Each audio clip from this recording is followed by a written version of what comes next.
তবে কি হুরমুজে যুক্তরাষ্ট্র ইসরায়েলকে কাবু করল ইরান? কথায় আছে, সোজা আঙুলে ঘি না উঠলে আঙুল বাঁকাতে হয়। শত্রুকে কিভাবে কাবু করতে হয় তা যেন খুব ভালোভাবেই শিখে গেছে ইরান। শুরুতে যুক্তরাষ্ট্র এবং ইসরায়েল কোনো কিছুকেই তোয়াক্কা করছিল না, কিন্তু যখনই ইরান কিছুটা বেঁকে বসল, ঠিক তখনই যেন একেবারে নতজানু হয়ে ইরানের পায়ের কাছে এসে লুটিয়ে পড়ল এই আগ্রাসী দুই রাষ্ট্র।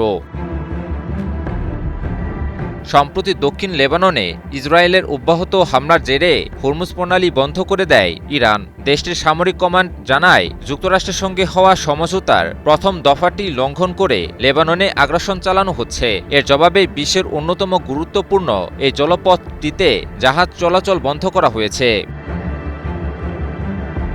ইরান স্পষ্ট করে জানায়, এটি তাদের প্রতিক্রিয়ার কেবলমাত্র প্রথম ধাপ। লেবাননে হামলা অব্যাহত থাকলে আরও কঠোর পদক্ষেপ নেওয়া হবে বলেও হুঁশিয়ারি দেয় দেশটি। একই সঙ্গে ইরান সতর্ক করে জানায়, শত্রুপক্ষকে আন্তর্জাতিক আইন মানতে বাধ্য করাতে প্রয়োজনীয় যা যা ব্যবস্থা নেওয়া দরকার তার সবই করা হবে।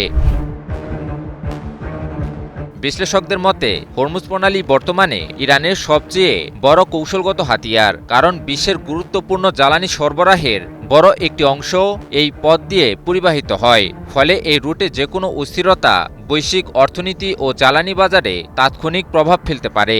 আর ঠিক এর পরপরই আসে বড় পরিবর্তন। ইসরায়েলি সংবাদ মাধ্যমের তথ্য অনুযায়ী প্রধানমন্ত্রী বেনিয়ামিন নেতানিয়াহু এবং প্রতিরক্ষামন্ত্রী ইসরায়েল কাজ দক্ষিণ লেবাননে আক্রমণাত্মক সামরিক অভিযান বন্ধের নির্দেশ দেন। জানা যায়, যুক্তরাষ্ট্রের চাপেই এর সিদ্ধান্ত নিতে বাধ্য হয়েছে দখলদার রাষ্ট্র ইসরায়েল। কারণ যুক্তরাষ্ট্র নিজেও যুদ্ধবন্ধের জন্য মরিয়া হয়ে উঠেছে।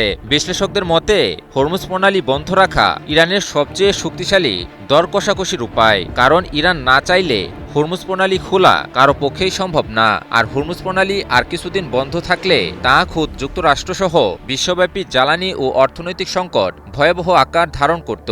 আর তাই ইরানের কথা মতোই যুদ্ধবন্ধ ও চুক্তির দায় দাবি মেনে নিয়ে ইসরায়েলকেও তা মানতে বাধ্য করিয়েছে যুক্তরাষ্ট্র।